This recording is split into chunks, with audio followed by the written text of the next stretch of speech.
Hello, welcome back to the reading of the poem of the Man God, written by Maria Valtorta, Volume 1, Chapter 130, Part 1.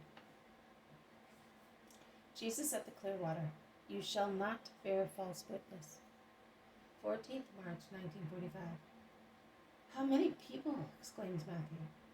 And Peter replies, Look, there are also some Galileans. Let us go and tell the master. They are 3 honorable bandits. They are after me, perhaps. They pester me even here. No, Matthew. A shark will not eat a little fish. It wants a man, a noble prey. And if it cannot really find one, it will gorge a big fish. But you, I, and the others are tiny little fish, trifles. Are you referring to the master? Asks Matthew. Of course. Can't you see how they are looking in every direction? They are like wild beasts scenting the trail of a gazelle. I'm going to tell him. Wait, let us tell Alphaeus' sons. He is too good. A wasted goodness if swallowed by those mouths. You are right. The two go to the river and call James and Judas. Come here. There are some queer types, good for the gallows. They have certainly come to annoy the master.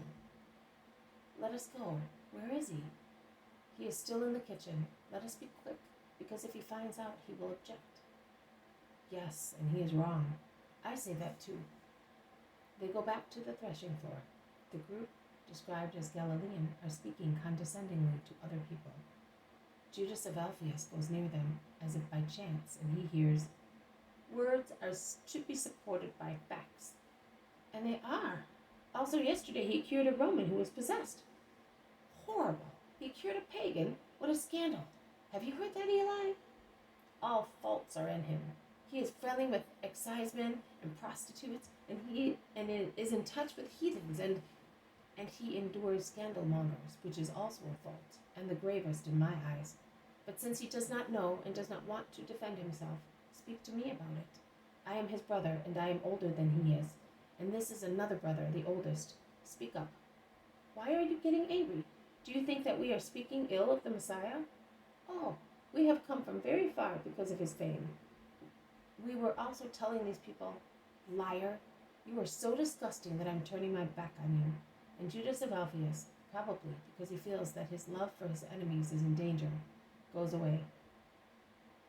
Isn't what we said true?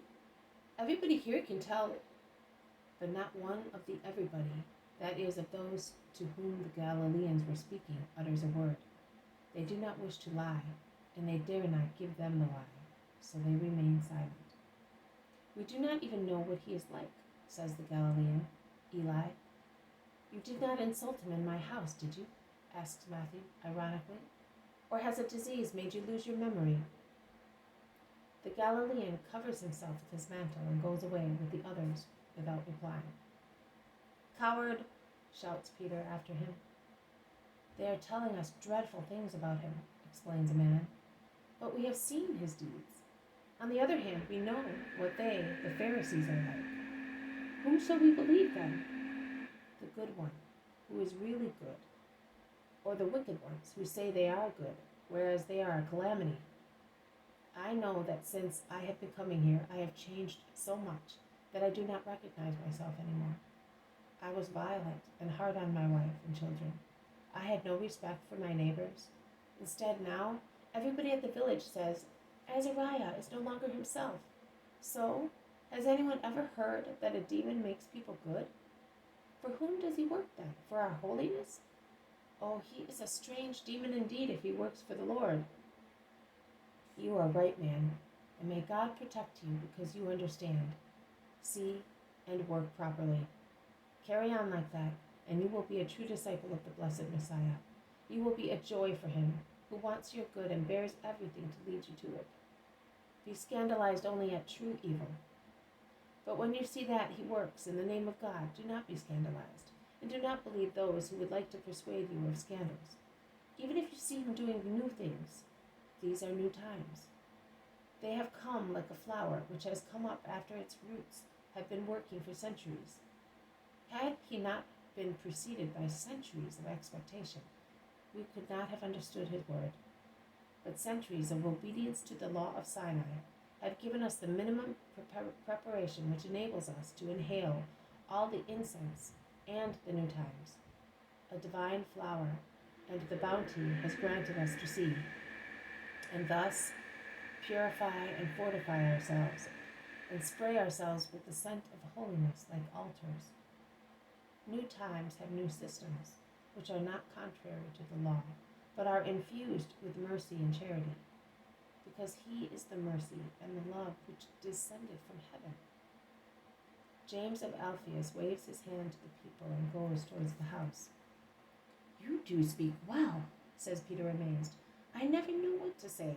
I can only say, be good, love him, listen to him, and believe him. I don't really know how he can be satisfied with me." "And yet he is very satisfied," replies James of Alphaeus. "Do you really mean that, or are you saying so out of kindness?" "It is true. Also yesterday he was telling me." "Was he? In that case I am happier today than I was on the day they brought me my bride. But where did you learn to speak so well?" "On his mother's knees and beside him." "What lessons! What words! Only he can speak better than she. But what she lacks in power, she gains in kindness, and penetrates your heart. Oh, her lessons! Have you ever seen a piece of cloth, the corner of which touches a scented oil? It slowly absorbs the scent, but not the oil. And even if the oil is removed, the scent is still there to say, I was there. She is like that. With her wisdom and grace, she imbued us, coarse pieces of cloth, which later life washed, and her perfume is within us. Why does he not make her come? He said that he was going to.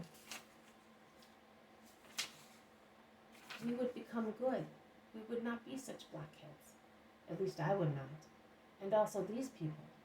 In her presence they would be good. Also those wicked persons who come now and again. Do you think so? I don't. We would improve, and also the humble people. But the mighty and the wicked ones? Oh, Simon of Jonas, don't describe your honest feelings to other people. You would be disappointed. Here he is coming. Don't let us say anything. This has been a reading from the poem of the Man God, written by Maria Valtorta, Volume 1, Chapter 130, Part 1. Jesus at the Clearwater. You shall not bear false witness. Thank you for listening. I will see you tomorrow. May God bless you, and may peace be with you. Amen.